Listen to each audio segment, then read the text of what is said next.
sobat-sobat semuanya, sahabat-sahabatku, kembali lagi di podcast Nuaiman bin Ibnu Amr. Kali ini kita berbeda teman-teman. Kita bawain tema tentang memahami dan menerapkan hukum Islam dalam kehidupan sehari-hari. Sebelumnya perkenalkan, nama saya Muhammad Faiz Kamil selaku moderator, dan 5 sahabat saya di sebelah kiri ada. Perkenalkan, nama saya Muhammad Afri Febriansyah selaku narasumber. Dada dari sebelah kanan saya. Saya Khadijah Bagus Fatina selaku narasumber. Saya nama Orin Syakira, jadi narasumber juga. Saya Lecia Rahma. Saya Mutiara. Oke, langsung aja teman-teman, kita ke dasarnya. Dari dasarnya dulu. Yang pertama kita tanyain dulu sahabat ketiga saya, Orin. Coba jelaskan apa sebenarnya yang dimaksud dengan hukum Islam.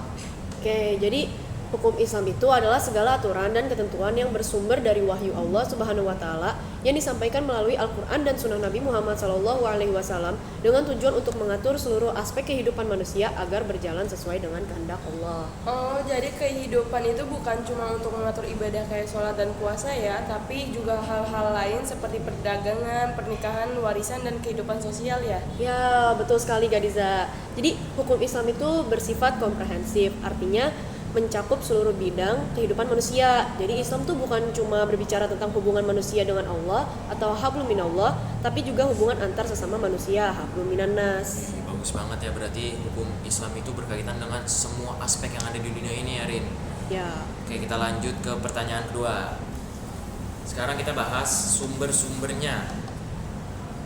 Kita tanya sahabat cowok saya nih, Rafli. Rafli, apa saja sumber utama hukum Islam dan bagaimana penjelasannya? Oke, penjelasannya gini. Ada 4 sumber utama dalam hukum Islam. Yang pertama itu ada Al-Quran, yaitu firman Allah Subhanahu wa taala yang diturunkan kepada Nabi Muhammad SAW sebagai pedoman hidup umat manusia. Al-Quran menjadi sumber hukum tertinggi dalam Islam. Lalu yang kedua ada hadis atau sunnah. Segala ucapan, perbuatan, dan ketetapan Nabi Muhammad SAW. Hadis berfungsi menjelaskan, menegaskan, atau memperinci isi Al-Quran. Yang ketiga itu ada ijma, kesepakatan para ulama terhadap suatu hukum yang tidak secara langsung dijelaskan dalam Al-Quran dan hadis. Lalu yang keempat ada qiyas, yaitu penetapan hukum terhadap suatu permasalahan baru dengan cara membandingkannya dengan masalah yang sudah ada hukumnya berdasarkan Al-Quran atau hadis. Misalnya di zaman sekarang kita punya masalah baru seperti narkoba, padahal di Al-Quran tidak disebut secara langsung. Maka para ulama menetapkan bahwa narkoba haram karena bisa disamakan dengan hamar yang juga memabukkan dan merusak akal. Itu contohnya penerapan qiyas kan? Iya, betul sekali Gadiza. Qiyas sangat penting untuk menjawab persoalan modern yang belum ada di masa Rasulullah SAW. Oh, berarti ada 4 hukum tuh ya? Berarti beda-beda tuh. Yang kalau ada di Al-Quran berarti sudah tetap. Yang kalau tidak ada di Al-Quran itu berarti pakai hukum qiyas. Iya, betul sekali. Oke guys, kita lanjut ke pertanyaan ketiga. Apa sih tujuan utama diberlakukannya hukum Islam bagi umat manusia? Nah, jadi tujuan utama hukum Islam adalah untuk mewujudkan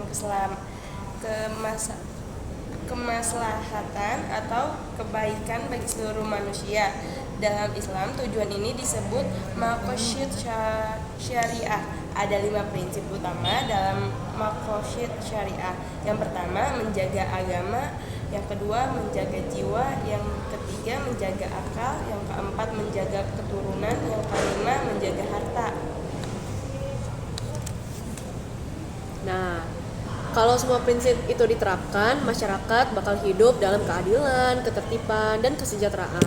Jadi hukum Islam bukan hanya untuk kepentingan pribadi, tapi juga untuk membangun masyarakat yang berakhlak dan harmonis. Widih, bagus banget ya. Berarti kita tuh. Jadi begitu. Jadi kita tuh harus banget belajar tentang hukum Islam di kehidupan sehari-hari ya. Biar yang udah di Orin katakan bisa harmonis, bisa rukun hidupnya. Lanjut aja ke pertanyaan keempat. Sekarang mari kita lihat penerapannya dalam kehidupan sehari-hari.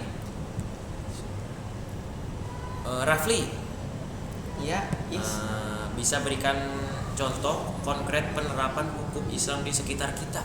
Oh boleh, Penerapan hukum Islam bisa dilihat dari berbagai sisi kehidupan. Misalnya, dalam ibadah, kita menunaikan sholat 5 waktu dan berpuasa di bulan Ramadan. Dalam ekonomi, Islam melarang praktik riba, menekankan kejujuran dalam berdagang, dan menganjurkan zakat untuk membantu sesama.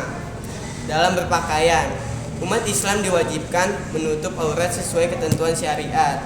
Dan dalam sosial, kita diperintahkan bersikap adil, menghormati orang lain, menjaga kebersihan, dan menjauhi perbuatan yang merugikan orang lain. Oh jadi gitu ya Rapi. Nah iya betul sekali.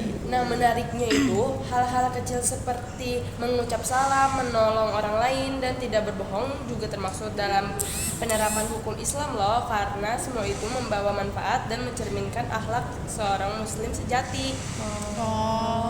Oh, jadi ada penerapannya dalam berbagai aspek ya teman-teman. Iya. Ini kalau kalian dengerin podcast ini sampai habis, ilmu kalian bertambah teman-teman. Betul banget tuh. Lanjut aja teman-teman di pertanyaan kelima, pertanyaan terakhir nih teman-teman. Bentar lagi udah selesai. 5 pertanyaan ini bisa membuat wawasan kalian bertambah. Kalian jadi stay tune aja di podcast ini karena kalian kalau nonton sampai habis jadi Albert Einstein lah pokoknya. Mantap. Dari pembahasan hari ini kita bisa menyimpulkan bahwa hukum Islam bukan hanya kumpulan aturan, tapi pedoman hidup yang menyeluruh teman-teman. Hukum Islam mengatur segala aspek kehidupan yang udah tadi Orin bilang,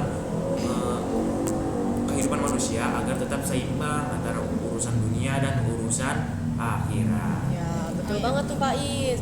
Jika setiap muslim memahami dan menerapkan hukum Islam dengan baik, maka kehidupan akan lebih damai, adil, dan penuh berkah. Nah, semoga dengan memahami hukum Islam, kita bisa menjadi generasi yang taat, berakhlak mulia, dan bermanfaat bagi sesama. Amin. Terima kasih sudah mendengarkan podcast kami hari ini. Jangan lupa terus belajar dan memperdalam pengetahuan ilmu Islam ya.